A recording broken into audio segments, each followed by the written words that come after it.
প্রথমেই আমাদের channel extra স্কুলে সাবস্ক্রাইব করুন এবং বেল আইকন বাটনটি অন করুন পরবর্তী ভিডিওটি মিস না করার জন্য। আসসালামু আলাইকুম, কেমন আছো তোমরা সবাই? আশা করি ভালো আছো। তোমাদের পাটিগণিতের 2.1-এর ধারাবাহিক আলোচনায় আমি তাহলে এখন আলোচনা করব তোমাদের 4 নম্বর এবং 5 নম্বর এই দুইটি প্রশ্ন নিয়ে।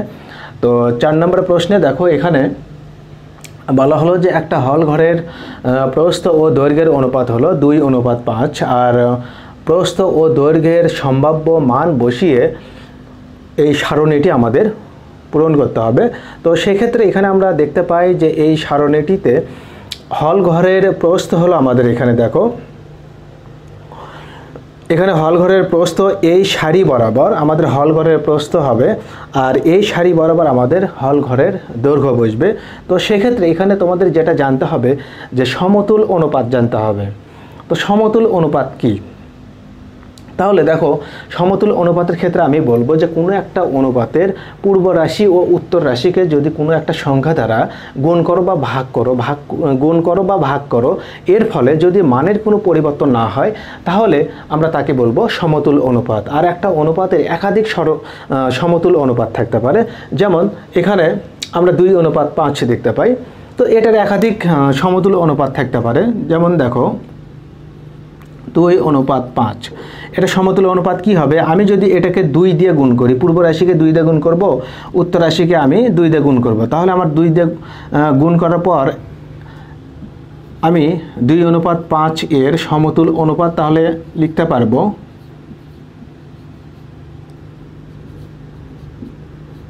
অনুপাত, তাহলে 2 দিয়ে গুণ করলে 2 দুগুণ 4, আর এটা হবে তাহলে 10। আবার যদি আমি 3 দিয়ে গুণ করি তাহলে আমার কি আসবে? 6:15। আবার যদি আমি 4 দিয়ে গুণ করি তাহলে 8:20। তাহলে আমি যদি এখানে 5 দিয়ে গুণ করি তাহলে দেখো 10:25। তারপর আমি যদি 6 দিয়ে গুণ করি 12:30। এইভাবে তোমরা অসংখ্য অনুপাত বের করে নিতে পারবে। তো তাহলে 2:5-এর সমতুল অনুপাত আমরা এভাবে একাধিক অনুপাত বের করে নিতে পারি। তো সেক্ষেত্রে দেখো, এখানে সমতুল অনুপাতের বিষয়টা আমরা একটু মাথায় নেব। তো তোমরা শুরু থেকে শেষ পর্যন্ত যদি আমার এই আলোচনাটুকু দেখতে পারো তাহলে আশা করি সমতুল অনুপাতের বিষয়টা তোমরা ক্লিয়ার হয়ে যাবে। তো সেক্ষেত্রে দেখো, এখানে আমাদের 10, এখানে হলো 25, তাহলে 10 আর 25, তাহলে 10 হলো আমাদের প্রস্থ আর 25 হলো আমাদের দৈর্ঘ্য। তো সেক্ষেত্রে এখানে 2 হলো তোমার প্রস্থ, 5 হলো দৈর্ঘ্য। তাহলে 2 হলো আমাদের প্রস্থ, 5 হলো আমাদের দৈর্ঘ্য। তো দেখো, একটা হল ঘরের প্রস্থ হলো 2 আর দৈর্ঘ্য হলো 5। তো সেক্ষেত্রে আমরা 2:5-এর যদি সমতুল অনুপাত এভাবে বের করে নিতে পারি, তো এখানে এটাও তো আমরা মিল করে নিতে পারবো। 2কে যদি দেখো আমি যদি 5 দিয়ে গুণ করি তাহলে এটাকেও আমি 5 দিয়ে গুণ করব। 2 দিয়ে 5 দিয়ে গুণ করলে কত হবে? 10, আর এটাকে গুণ করলে কত হবে? 25। তাহলে এখানে দেখো 10 আর 25 মিল পেলে। আবার এখানে ফাঁকা ঘর আছে, এখানে আছে তোমার 50। তাহলে দেখো, আমাদের পূর্ব রাশি বের করতে হবে, উত্তর রাশি মনে করো আমাদের 50 দেওয়া আছে। তো এটাকে যদি, আচ্ছা, এই 5কে তুমি কত দিয়ে গুণ করলে 50 পাবে? আমি যদি এখানে 10 দিয়ে গুণ করি, 5 10 50, তাহলে এটাকেও আমি 10 দিয়ে গুণ করব, তাহলে 10 দিয়ে গুণ করলে কত হবে? 20। তো সেক্ষেত্রে আমরা এখানে পেয়ে যাই 20। আশা করি তোমরা বুঝতে পারলে। তো এবার এখানে আমাদের পূর্ব রাশি দেওয়া আছে মনে করো 40, তাহলে আমাদের উত্তর রাশি কত হবে? তো আমরা যে কাজটি করব, এই 2কে যদি আমরা 20 দিয়ে গুণ করি তাহলে আমরা 40 পাই। তাহলে এই 5কে আমরা তখন কি করব? ওই 20 দিয়ে গুণ করব। 20 দিয়ে গুণ করলে কত হবে? আমাদের 100 হবে। আমাদের এটা সমতুল অনুপাতের নিয়ম অনুযায়ী আমাদের বের করে নিতে হবে। তো সেক্ষেত্রে দেখো, আমরা তাহলে পরেরটাই যাব। এখানে আমাদের ফাঁকা ঘরে কত বসবে সেটা আমাদের বের করে নিতে হবে। এখানে আমরা দেখতে পাই যেহেতু এটা আমাদের দৈর্ঘ্য, তার মানে আমাদের উত্তর রাশি দেওয়া আছে কত? 200। তাহলে আমাদের পূর্ব রাশি বের করতে হবে। এখন এই যে দেখো, 200, এই 5কে কত দিয়ে গুণ করলে তোমার 200 হবে, এটা তোমাদের চিন্তা করতে হবে। এখন এই 5কে যদি আমি দেখো, অর্থাৎ এখানে এই অনুপাতের আমি উত্তর রাশিকে যদি আমি 40 দিয়ে গুণ করি, তাহলে 40 গুণন 5 মানে কি 200। তাহলে ওই 40 দিয়ে আমার পূর্ব রাশিকে গুণ করতে হবে। তো পূর্ব রাশিকে 40 দিয়ে গুণ করলে কত হবে, 80 হবে, 80 হবে।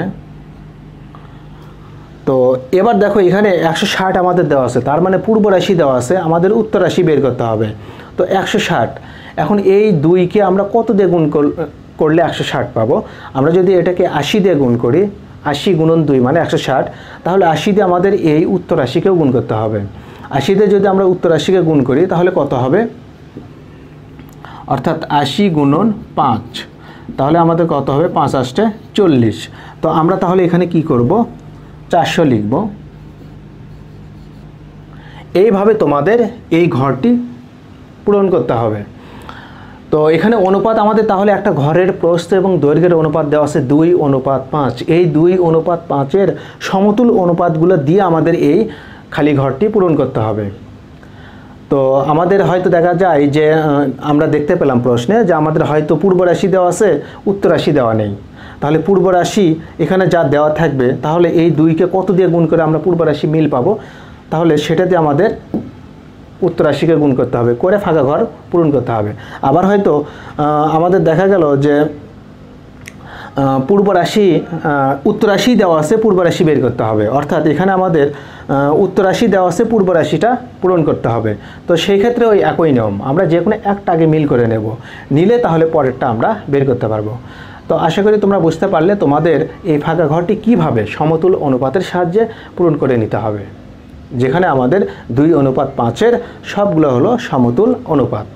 তো আশা করি তোমরা 4 বুঝতে পারলে। তাহলে এবার আমি তোমাদের জন্য পরের প্রশ্ন 5 নাম্বারটা আলোচনা করব। এবার তাহলে দেখো 5 নাম্বার প্রশ্নে আমাদের যে কাজটি করতে হবে, এখানে আমাদের যে অনুপাতগুলি দেওয়া আছে, এই অনুপাতগুলিতে আমাদের দেখতে হবে সমতুল অনুপাত কোনগুলি।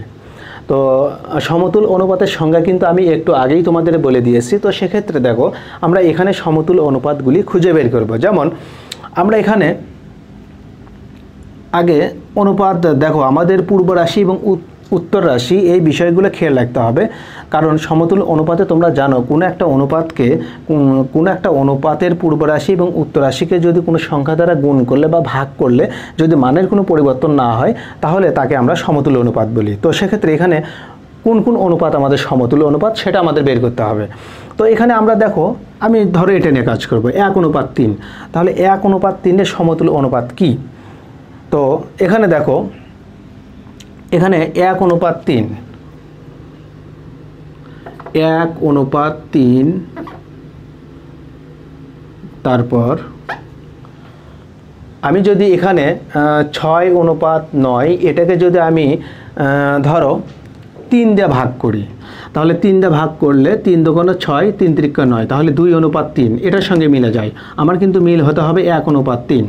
তো এটাকে যদি আমি 2 দিয়ে ভাগ করি, তাহলে 2 1 2 আর 3 দুগুণে 6, তার মানে আমি কিন্তু 1:3, 2:6 এগুলো এই দুইটা আমরা সমতুল অনুপাত পেয়ে গেলাম।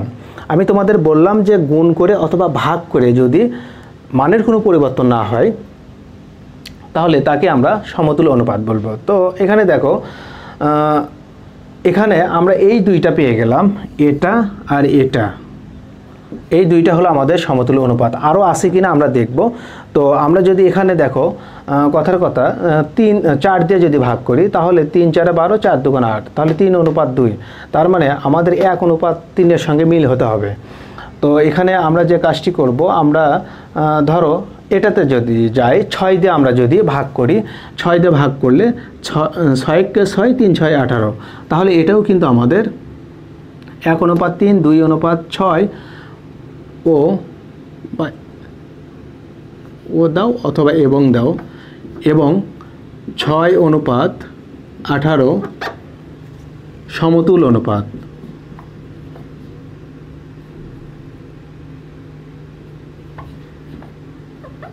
সমতুল অনুপাত। তাহলে 1:3, 2:6 এবং 6:18 সমতুল অনুপাত। তো আমরা এটা পেয়ে গেলাম। এরপর আমরা যে কাজটি করব, দেখো আমরা 2:3 নিয়ে কাজ করব। তাহলে আমরা এটার সঙ্গে এটা মিল পেলাম। আর কি মিল পাওয়া যায়, আমরা যদি 6 দিয়ে ভাগ দিই, 6 × 12, 3 × 6 = 18, তাহলে এটাও আমরা মিল পাই। তো আমরা লিখব যে 2:3, তারপর এখানে আমরা 2:3 এর সঙ্গে এটা 6:9 এবং 12:18 সমতুল অনুপাত। এগুলো আমাদের পরস্পর সমতুল অনুপাত। সমতুল অনুপাত। এরপর দেখো 3:2। আমরা যদি 5 দিয়ে আমরা এটাকে ভাগ দেই, পূর্ব রাশিকে 5 দিয়ে ভাগ দিলে 3 × 5 = 15, উত্তর রাশিকে 5 দিয়ে ভাগ দিলে 2 হবে। তার মানে আমাদের এই 3:2 এর সমতুল অনুপাত এটা। আর এখানে আমরা এখানে দেখতে পাই 4 দিয়ে যদি ভাগ দিই, 3 × 4 = 12, 4 × 2 = 8, এটা এই তিনটা হলো আমাদের পরস্পর সমতুল অনুপাত। তাহলে 3:2,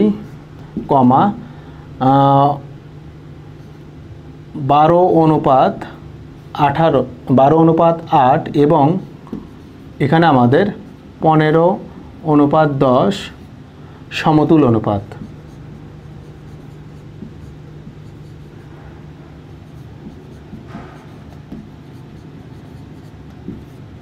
এই তো আমরা এইভাবে সমতুল অনুপাতগুলো খুঁজে বের করে নিতে পারবো। আশা করি আজকের এই আলোচনা থেকে তোমরা সমতুল অনুপাতের বিষয়টা ভালোভাবে জানতে পারলে।